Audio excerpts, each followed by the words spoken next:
నమస్తే అండి, welcome to my channel Vijay Lokesh vlogs. ఈరోజు మనము మునక్కాయ వేపుని ఈజీగా ఎలా తయారు చేయాలో చేసి చూపిస్తానండి.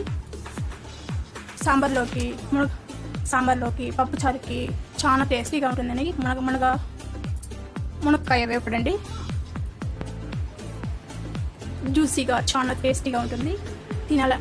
తింటా ఉంటే ఇంకో తినాలనిపిస్తుందండి.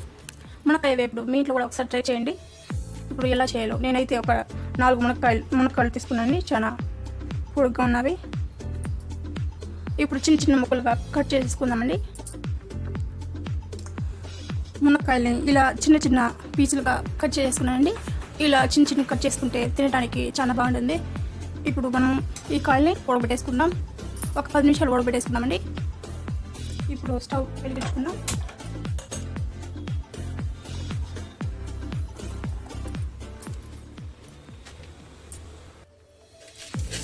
ఇప్పుడు 1.5 స్పూన్స్ వేసుకుందామండి కల్లుప్పు.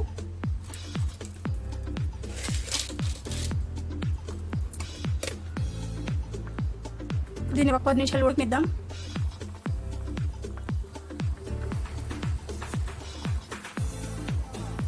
మునక్కాయలని ఇలా ఉడికింది లేదని చూసుకోవాలండి.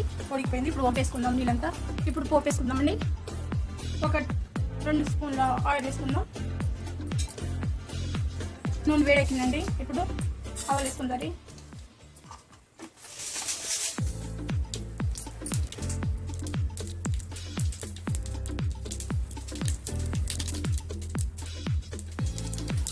ఇలా చిక్కటి అయిన తర్వాత ఒక ఆనియన్ కట్ చేసుకుందాం.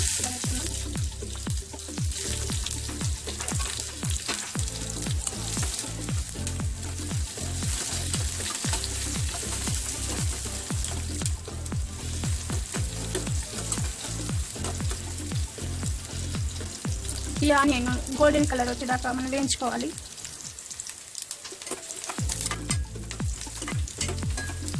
ఇప్పుడు లైట్గా గోల్డెన్ కలర్లోకి వచ్చిందండి. ఇప్పుడు కరివేపాకు వేసుకుందాం.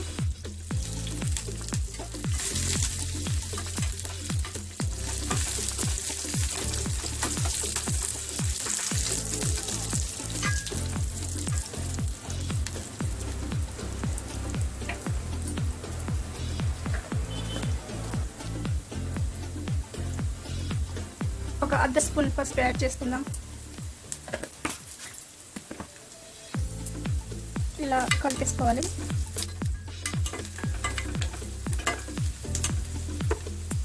ఇప్పుడు వేయించి పెట్టుకున్నాం మునక్కాయలను యాడ్ చేసేసుకుందామండి.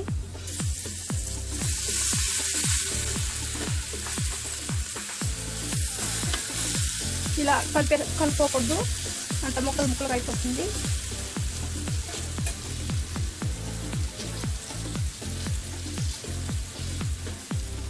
పట్టేసుకొని ఇట్లా ట్యాప్ చేసేసుకోవాలి.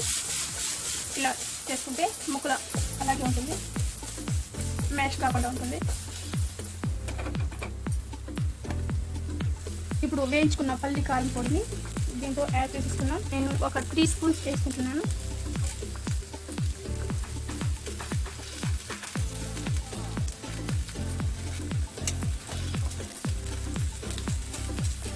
ఇలా వేసుకుంటే ముక్కలుగా చాలా బాగుంటుంది, సాఫ్ట్గా ఉంటుంది.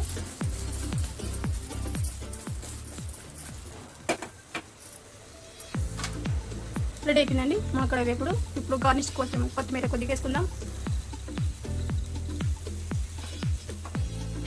చాలా ఆఫ్ చేసుకుందాం.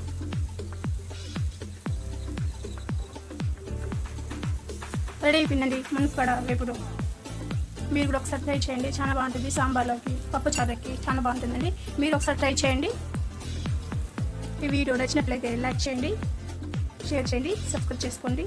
మరో మంచి వీడియోలో మళ్ళీ కలుద్దాం. సబ్స్క్రైబ్ చేసుకోండి ప్లీజ్.